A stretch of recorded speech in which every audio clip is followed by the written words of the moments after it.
Yeah hi అండి. Most of the people చూసుంటారు ఏం చేస్తున్నాం. చూసారా? ఇఫ్ చూడకుంటే మాత్రం యా ప్లీజ్ డూ ట్రై. బాగుంటుంది. ఫ్యామిలీతో చూడొచ్చు. ఎక్కడ బూతులు కూడా లేవన్నమాట. మనకి థియేటర్ వర్షన్లో ఒకటి రెండు ఉంటే మ్యూట్ చేశాము డిజిటల్లో. సో హ్యాపీగా చూడొచ్చు. నేను ఒక 5 minutes తీసుకుంటా. యాక్చువల్లీ టీజర్ లాంచ్ మంది శ్రీ విష్ణు గారు చేశారు. ట్రైలర్ లాంచ్ కూడా ఉంటుంది అనుకున్నాము. సో టీజర్ లాంచ్ ఎక్కువ మాట్లాడలేదు. టీం అందరికీ థ్యాంక్స్ చెప్పడం కానీ అదంతా ఏం చేయలేదు అనమాట. So I'm waiting for event. ఒక ఈవెంట్ ఉంటే బాగుండు అందరినీ థ్యాంక్స్ చేయడానికి అని అనుకున్నాను. లక్కీలీ ఈటీ వాళ్ళు ఇనిషియేట్ చేశారు. యాక్చువల్లీ ఒక సక్సెస్ మీరు పెట్టుకోండి, మీది బాగా రన్ అవుతుంది అని.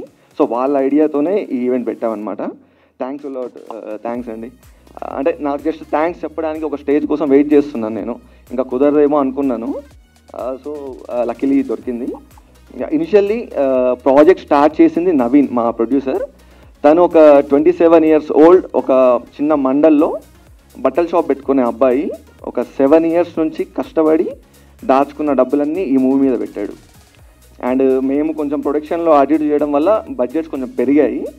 దానివల్ల మళ్ళీ హేమంత్ అని ఇంకొక అబ్బాయి యాడ్ అయ్యారు మాకు. ఇనిషియల్లీ తను ఇనిషియేట్ చేయకుంటే ఈ ప్రాజెక్ట్ లేదు. అండ్ మాకు ఈ మూవీ షూటింగ్ చేస్తున్నప్పుడు అందరం కొత్త, నేను కొత్త, నా 4 అసిస్టెంట్ డైరెక్టర్స్ అందరు కొత్త వాళ్ళే. అంతకుముందు అసలు మూవీ సెట్లోకి కూడా వెళ్ళలేదు మేము. ద 2 main pillars ఆఫ్ ఏం చేస్తున్నాం డ్యూరింగ్ అవర్ షూటింగ్ ఈజ్ రాము, నా కో డైరెక్టర్. తను మామూలుగా కో డైరెక్టర్ అంటే మూవీస్లో ఒక 40-50 years ఏజ్ వాళ్ళు ఉంటారు, పెద్దవాళ్ళు ఉంటారు. తను నాకంటే ఒక 2 years చిన్న అనుకుంటా. అండ్ రాము అండ్ అవినాష్ నా ఫ్రెండ్, ఇద్దరం కలిసి వచ్చాం ఇండస్ట్రీకి. హీఈస్ తన ప్రొడక్షన్ డిజైనర్ మెయిన్గా. అండ్ రాము, వీళ్ళిద్దరూ మెయిన్గా ఈ మూవీ ఇలా రావడానికి. నేను కొంచెం కాంప్రమైజ్ అవుతాను మామూలుగా.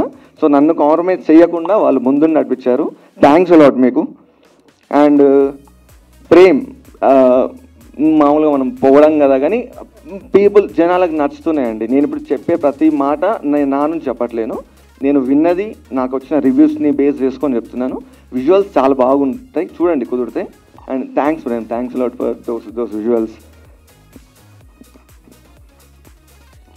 అండ్ ఇంకా నాకు బాగా వచ్చిన కాంప్లిమెంట్స్లో ఏంటంటే పర్ఫార్మెన్సెస్.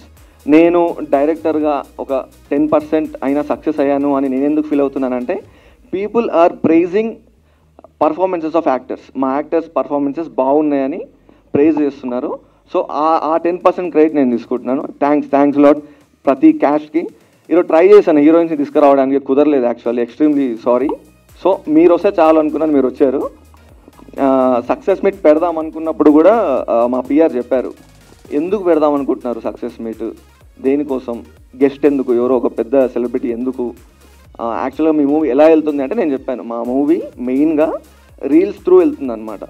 అంటే రీల్స్ వల్లనే ఆ కింద కామెంట్లలో ఏ మూవీ అని సెర్చ్ చేసి ఈటీవీలో చూస్తున్నారు. సో దెన్ మీమర్స్ వల్ల వెళ్తుంది మీ మూవీ, ఇన్ఫ్లుయెన్సర్స్ వల్ల వెళ్తుంది. సో వాళ్ళని పిలుద్దామన్నారు. And the idea of memers and influencers పిలిచి ఈవెంట్ చేద్దామని ఐడియా ఏలూరు సీను గారిది. ఆ క్రెడిట్ తనదే. థ్యాంక్స్ ఏలూరు సీను గారు. అండ్ ప్రతి క్రాఫ్ట్కి, ఏదో క్రాఫ్ట్కి మంచి పేరు వస్తుంది. మ్యూజిక్ది నేను వినలే అనమాట ఇప్పటివరకు. సాంగ్స్ బాగున్నాయి, ఈ పర్టికులర్ సాంగ్ బాగుంది, ఏది వైరల్ కానందుకో ఏమో నేను వినలేదు. But try A music of ఏం చేస్తున్నాం, you people will definitely love it. 4 songs either lyrical value బాగుంటుంది లేదా మ్యూజిక్ ట్యూన్ అన్న బాగుంటుంది. కుదిరితే వినండి ప్లీజ్. అండ్ మా మూవీ డిజిపోస్ట్లో జరిగింది. డిజిపోస్ట్ విక్రమ్ గారికి అండ్ జమ్నీ చరణ్ గారికి, అందులో వర్క్ చేసిన అపేంద్ర అండ్ శ్రీకాంత్, వాళ్ళు ఎప్పుడు పడితే అప్పుడు రెండర్స్ పెట్టారు. ఎప్పుడు డబ్బింగ్ ఆర్టిస్ట్ కావాలంటే వాళ్ళు అరేంజ్ చేశారు. వాళ్ళకి చాలా థ్యాంక్స్. అండ్ ఇప్పుడు మామూలుగా ఇన్స్టాగ్రామ్లో వైరల్ అవుతున్న రీల్ ఏంటిదంటే, ఆ కార్ సీన్లో అమ్మాయికి ప్రపోజ్ చేసేది. సో అది మాకు ఒక అరగంట టైం ఉంది షూటింగ్లో అన్నప్పుడు షూట్ చేసామన్నమాట. అది షూట్ చేసేటప్పుడు నాకు సౌండ్ అవుతుంది, మామూలుగా మైక్ ఇలా పట్టుకుని ఉంటారు. తను వచ్చి చెప్పాడు, సార్ ఈ సీన్ బాగుంది సార్, చాలా బాగుంది ఈ సీన్, ఇది బాగా పేలుతుంది అన్నాడు. సర్లేరా బాబు, సరే అనుకున్నాము. కానీ అది ఎప్పుడైతే వైరల్ అయిందో నాకు ప్రతిరోజు ఆ అబ్బాయి గుర్తొచ్చాడు. సో తను గెస్ట్ చేశాడు. నేను అనుకున్నా ఎవరిని తక్కువ అంచనా ఎదురు, వీడు ముందే గెస్ట్ చేశాడు అనుకున్నా. అండ్ మా ఎడిటర్ అండి హరిశంకర్, తను మెయిల్ అనే మూవీకి అండ్ పరేషాన్ అనే మూవీకి ఎడిట్ చేశాడు. He's one of the main reasons. ఈ మూవీ మనం ఏం చేస్తున్నాం మూవీ మీరు చూడండి, పాసిబుల్ ఉంటే ఒక సర్కిల్ తిరగడానికి తను మెయిన్ రీజన్. తను day 1 నుంచి బిలీవ్ చేశారనమాట. సో సో నాకు ఒక ఐడియాలజీ ఉంది, మూవీ ఎట్లా రిలీజ్ అయ్యిద్ది, డే 1 ఎంతమంది చూస్తారు, 7th డే ఎంతమంది చూస్తారు, ఎప్పుడు ఎత్తేస్తారు, ఈ ఐడియా ఉంది. కానీ తను నమ్మారు మూవీని.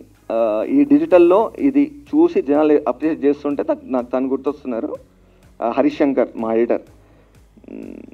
అండ్ మెయిన్గా మా మా మా ఎగ్జిక్యూటివ్ ప్రొడ్యూసర్ అశోక్ వదానియా తన పేరు, తను రాలేదనుకుంటా. అండ్ తను మాకు చాలా హెల్ప్ చేశారండి. మా చిన్న మూవీని శ్రీ విష్ణు గారి దగ్గర తీసుకెళ్లారు, సూర్యబాబు గారి దగ్గర తీసుకెళ్లారు. వాళ్ళ బ్లెస్సింగ్ తీసుకున్నాము. టీజర్ శ్రీ విష్ణు గారు లాంచ్ చేశారు. సో అనామకులం అనమాట మేము. మమ్మల్ని తీసుకెళ్ళి అక్కడ రిప్రజెంట్ చేశారు. So we thank to Ashok garu. That's it అండి. ఇఫ్ పాజిబుల్ మీకు ఇంతవరకు చూడలేదంటే చూడండి, బాగుంటుంది. ఖచ్చితంగా కనీసం 35 మార్కుల కన్నా రావాలి ఈ సినిమాకి అని ప్లాన్ చేసుకొని చేసామన్నమాట. ఖచ్చితంగా రీచ్ అయ్యాము. మీరు చూడకుంటే ఖచ్చితంగా చూడండి. Thanks a lot. Thank you. And నాకు సినిమా చూసిన తర్వాత ఒక క్వశ్చన్ రేజ్ అయింది. సో మీరు ప్రతి ఇయర్ 365 days అంటే దాటిపోయిన తర్వాత ఒక 1 day ఫార్వర్డ్ అవుతూ ఉంటుంది బర్త్డే అన్న కాన్సెప్ట్. సో మీకు ఎలా తెలిసింది, ఆర్ఎల్స్ లేదంటే ఎక్కడి నుంచి అయినా విన్నారా? How does it? అది స్కూల్ బుక్స్ లో ఉంటుందండి మనకి. ఓకే, స్కూల్ బుక్స్ లో ఉంటుంది. సో బాగా అంటే కొత్తగా ఓకే, మేము కూడా సర్చ్ చేసాం వెంటనే చూసిన తర్వాత. చాలా మంది రిలేట్ అవుతారు అనుకుంటా మేబీ ఆ పాయింట్కి. అవును, అది చెక్ చేస్తే అంటే మేము చెక్ చేసాం పెట్టడానికి ముందు, అది స్కూల్ బుక్స్లో ఉంది యాక్చువల్లీ. Okay, thank you. కాకపోతే విజిబిలిటీ లేక అంటే పబ్లిసిటీ లేక ఎందుకో అప్పుడు థియేటర్స్లో అనిపించలేదు అన్నది. ఇప్పుడు ఈటీవీకి రావడం వల్ల కొంచెం మీకు ప్లస్ అయిందా? అవునండి, కంటెంట్కి. అక్కడి నుంచి అదే సేమా లేదైనా చేంజెస్ చేశారా ఎడిట్లో? ఎడిట్లో చేంజెస్ ఏం చేయలేదండి. ఒక సీన్ తీసేసాం అనుకుంటా అంతే. యాక్చువల్లీ నమ్మకాలు తక్కువ మాకు. సో ఫస్ట్ మనం కలర్ చెక్ చేస్తాం కదండి. అప్పుడు యాక్చువల్లీ డైరెక్టర్ ఒక 2 చూస్తే సరిపోద్ది అన్నారు. నేను ఏం చేశానంటే ఫ్యామిలీస్ని వాళ్ళని పిలిచా, అంటే సినిమా సర్కిల్ లేకుండా ఉన్న వాళ్ళని. So they loved it. వాళ్ళకి పేపర్స్ ఇచ్చామన్నమాట, చిన్న స్లిప్స్ ఇచ్చాము, ఏమైనా కరెక్షన్స్ ఉంటే చెప్పండి అన్నాము. సో మాకు తెలిసింది ఓకే ఇది చేయాలి అన్నప్పుడు ఫస్ట్ హాఫ్ కొంచెం ల్యాగ్ ఉంది అని అన్నారు అనమాట. అది తీసుకొని మేము ఒక 1 scene తీసేసాము. అంటే మీకు కథ రిపీట్ అయిందా అనిపిస్తుంది నాకు. ఫస్ట్ లవర్ వచ్చినప్పుడు ఆమె ఫెయిల్ అవుతాడు, సెకండ్ అమ్మాయి వచ్చేటప్పటికి ఇది అవుతుంది కదా, అది లవ్ సక్సెస్ అవుతాయి హీరోకి. అవునవును. అలాగే ఫస్ట్ మీరు థియేటర్కి వెళ్ళేటప్పటికి ఫెయిల్ అయినా సెకండ్ వచ్చేటప్పటికి డిజిటల్. యాక్చువల్లీ థియేటర్ రిలీజ్ అనేది మేము ముందు అనుకోలేదండి. అంటే తెలీదు, డిస్ట్రిబ్యూటర్ అనేవాడే మాకు తెలీదు. లక్కీగా మా పిఆర్స్ వచ్చి డిస్ట్రిబ్యూటర్ ఉన్నారు, ఇంత ఖర్చు అయింది అన్నారు. సో ఇట్స్ ఎ డ్రీమ్ కదండి మనకి చిన్నప్పటి నుంచి సినిమా థియేటర్లో ఉంటే బాగుండనేది. నేను పర్సనల్గా సినిమా స్టార్ట్ చేసిన రీజన్ కూడా ఓటీటీ అనేది ఒకటి బూమ్ అయింది. అప్పటికి కరోనా రాలేదు అని నేను ముందు గెస్ చేశాను. ఓటీటీ బూమ్ అయింది, సప్లై డిమాండ్ ఫార్ములా ప్రకారం తీసుకుంటారు మూవీస్ అనే ఉద్దేశంతోనే స్టార్ట్ చేశాం. సో థియేటర్ సినిమా కాదండి. చాలామంది చూసి థియేటర్ సినిమా బాగుంది, మా అసిస్టెంట్ డైరెక్టర్స్ వాళ్ళు వీళ్ళు అన్నారు. సో అది రీజన్. అండ్ అనుకోకుండా ఛాన్స్ వచ్చింది. చిన్న రిస్క్ చేస్తే మన సినిమా స్టేట్లో ఒక 50-60 థియేటర్లో ఉంటుంది అనే విషయం అర్థమై ఆ రిస్క్ చేసి పెట్టామండి. అంటే మేము గెస్ చేసాం ఒక 5 నుంచి 10,000 మంది వరకే మన సినిమా చూస్తారు అని. సో అదే అచీవ్మెంట్ అప్పటికి, అలా అనుకునే చేసాం అనమాట. ఈ 6 monthsలో మీరు నేర్చుకున్నది ఏంటి? Learning, what you learn? అంటే ఒక కంటెంట్ తీశారు, ఆ కంటెంట్ ఒక ఏరియాలో అక్కడ నచ్చలేదు అన్నారు, కానీ ఇక్కడికి వచ్చేటప్పటికి యూత్లో వెళ్తుంది, ఇప్పుడు డిజిటల్గా బాగా. అప్పుడు మన దగ్గర పబ్లిసిటీ లేదండి. యాక్చువల్లీ 4 లక్షలతో స్టార్ట్ చేసాము. 4 లక్షలు ఉండే మన దగ్గర రిలీజ్ టైంకి. సో ఒక హోర్డింగ్కి ₹1,00,000 అయితే మీకు తెలుసు. సో మనం ఏం చేసామంటే అప్పటికి కాంతారా అనే సినిమా నాకు ఇన్స్పిరేషన్. వాళ్ళు పోస్టర్లు అవన్నీ ఏం చేయలేదు, సడన్ రిలీజ్ ప్లాన్ చేశారు. They promoted only in FB and Instagram. So మనం ఆ 4 లక్షలు తీసుకెళ్ళి ఓన్లీ ఇన్స్టాగ్రామ్లో పెడదామని ప్లాన్ చేసాము. మనం ఒక 20,000 10,000 మందికి ఖచ్చితంగా రీచ్ అవుతుంది, 20,000 మంది రీచ్ అయితే చాలు అన్న ఉద్దేశంతో ఆ 4 లక్షలు దాంట్లో పెట్టాము. వాళ్ళు చూశారు and we got good reviews అండి. నాకు నా చుట్టూ ఉన్న వాళ్ళకి స్లో అనిపించింది బికాస్ ఆఫ్ ఫెమిలియర్ ఫేసెస్ లేక, కానీ నాకు అప్పుడు కూడా పాజిటివ్ రివ్యూసే వచ్చాయి. సో ఇప్పుడు కూడా వచ్చాయి, కాకపోతే ఇప్పుడు నెంబర్ ఎక్కువ ఉంది కాబట్టి నేను నమ్ముతున్నాను ఓకే బాగానే ఉందండి సినిమా అని. నితిన్ గారు, అందరు రెగ్యులర్గా అడిగి ఏం చేస్తున్నావు అనుకుంటాం. టైటిల్ బాగానే ఉంది, కానీ మీరు కొన్ని అంటే ఇప్పటివరకు చూడలేదా, మీకు రాలేదు అది ఈ 6 monthsలో ఉంటుంది ఈ మీ దగ్గరికి? ఈ సినిమా అంటున్నారు సార్? లేదు సార్, ఈ సినిమా వచ్చింది మా దగ్గరికి. బట్ మీకు తెలిసిందే ప్రతి ఓటీటీకి ఒక క్యాలెండర్ అనేది ఉంటుంది, కరెక్ట్ టైంకి రిలీజ్ చేస్తేనే. లాస్ట్ టైం థియేట్రికల్గా ఫ్లాప్ అయింది అంటున్నారు కానీ సార్, థియేట్రికల్స్ చాలా రీజన్స్ ఉంటాయి కానీ సార్, ఇప్పుడు మనమే ఉన్నాం. ఎగ్జాక్ట్లీ ఫ్లాప్ కాదు అంటే రీచ్ అవ్వలేదు. Yeah. మాకు కూడా No, ప్రమోషన్ definitely, మేము కూడా definitely. వినలేదు. ఒక్కసారి విన్నాం, తర్వాత అది వెళ్తుందా లేదా ఎక్కడ వెళ్ళిందనే తెలియదు. No, very first time true. చూసినప్పుడు కూడా బాగుంది. ఆడియన్గా చూస్తే ఒక స్టూడెంట్గా చూసినా నచ్చుతుంది, కానీ రీచ్ అవ్వే వాళ్ళకి రీచ్ అవ్వలేదు. నో వెరీ ట్రూ అండి, బికాజ్ మీకు ఇన్స్టాగ్రామ్ అన్న ఉంది తెలుసుకోవడం, నాకు ఇన్స్టాగ్రామ్ కూడా లేదు అప్పుడు, నాకు అది కూడా తెలియదు రిలీజ్ అయినట్టు. బట్ నాకు వచ్చినప్పుడు నేను చూసినప్పుడు నేను సర్ప్రైజ్ అయిపోయాను. టు బి ఫ్రాంక్ ఇంకా లోపల ఫీల్ అయ్యాను, ఇదే ఒక మలయాళంలో రిలీజ్ అయిపోతే ఈ పాటికి చాలా బాగా తెలిసి వచ్చేది మనకు, ఫేసెస్ తెలుగున బాగా ప్రమోట్ చేస్తాం కదా మిగతా లాంగ్వేజ్ని, with all due respect. So నాకు బాగా అనిపించింది, చాలా బాగుంది ఫిలిం అని. సో అఫ్కోర్స్ మంచి టైంకి రిలీజ్ అయిందండి, సమ్మర్కి రిలీజ్ అయింది. ఇలా ఇప్పుడు బయట చూస్తే మొత్తం డ్రై సీజన్ నడుస్తూ ఉంది, ఏ సినిమాలు లేవు. సో ఫ్యామిలీ అందరూ రిపీట్ వ్యూయింగ్ జరుగుతూ ఉంది. I think this is their actual success.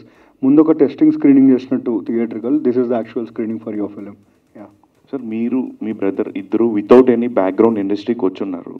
So what confidence అంటే ఇప్పుడు భయపడలేదంటే మనకి ఎట్లాంటి బ్యాక్గ్రౌండ్ లేదు, how can we sustain in this industry అని?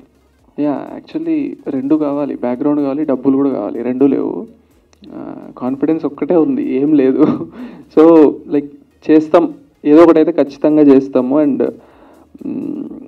మాకేమనిపించేదంటే మన దగ్గర మ్యాటర్ ఉంటే పర్లేదు, మ్యాటర్ లేకపోతే ఒకటి రెండు సినిమాలకు బయటకు వచ్చేస్తాం. ఇప్పుడు కూడా మేము అదే ఫీల్ అవుతాం, లైక్ ఇంకో 4-5 సినిమాలు చేస్తాము, మేము పనికిరామనిపిస్తే మేమే బయటకు వచ్చేస్తాం.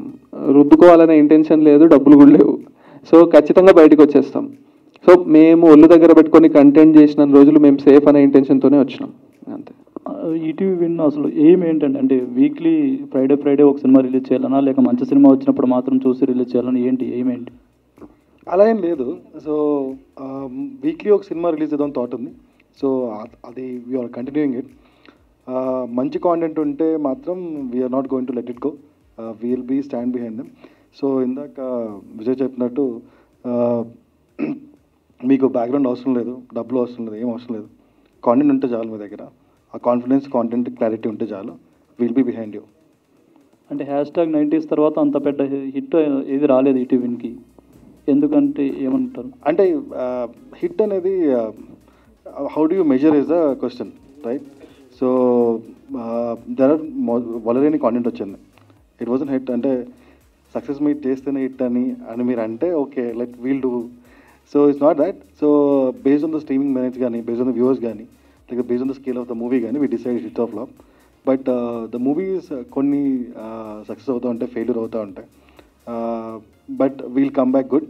ఇంకా 90s కన్నా పెద్ద హిట్ వచ్చే సిరీస్ సినిమాలు ఇంకా ఉన్నాయి, that will come on this year for sure. Okay, wish all the best. Thank you. Yeah director గారు హాయ్ అండి. Yes here. మీకు పూరి జగన్నాథ్ గారు అంటే ఇష్టమా? యా పూరి గారు అంటే ఎవరికి ఇష్టం ఉండదండి. పూరి గారి మీద ఒక బుక్ కూడా రాశారని విన్నాను. యా యాక్చువల్లీ మేము పబ్లిష్ చేశాము, బ్రదర్ రాశారు, మా తమ్ముడు రాశారు. అంటే మీరు పూరి జగన్నాథ్ గారిని ఏమైనా అప్రోచ్ అవ్వడం కానీ ప్రమోషన్ టైంలో ఆర్ ఎల్స్ లేదు ట్రై చేయడం అలా ఏం చేయలేదు? అలా ట్రై చేయలేదండి. అంటే ఏదన్నా చిన్న లబ్ధి పొందాలనే ఇంటెన్షన్ లేదు. మాకు ఇష్టం తనంటే రాసాము. ఆర్జీ మీద రాద్దాం అనుకున్నాం యాక్చువల్లీ. సో ఆల్రెడీ బుక్స్ ఉన్నాయి కాబట్టి పూరి మీద రాసాం.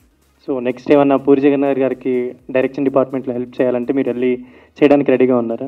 అక్కర్లేదు అనుకోండి, బాధిక మంది ఉన్నారు పూరి గారి దగ్గర. యా అండ్ రాజీవ్ కనకాల గారిని సెలెక్ట్ చేసుకున్నారు కదా మీ దాంట్లో. అండ్ రాజీవ్ కనకాల గారు అంటే జనరల్లీ ఆయన అప్రోచ్ అయినప్పుడే ఆయన క్యారెక్టర్ గురించి ముందే అడుగుతారు, ఈ క్యారెక్టర్ మూవీలో ఉంటున్నారా చంపేస్తున్నారా అని అడుగుతారు కదా.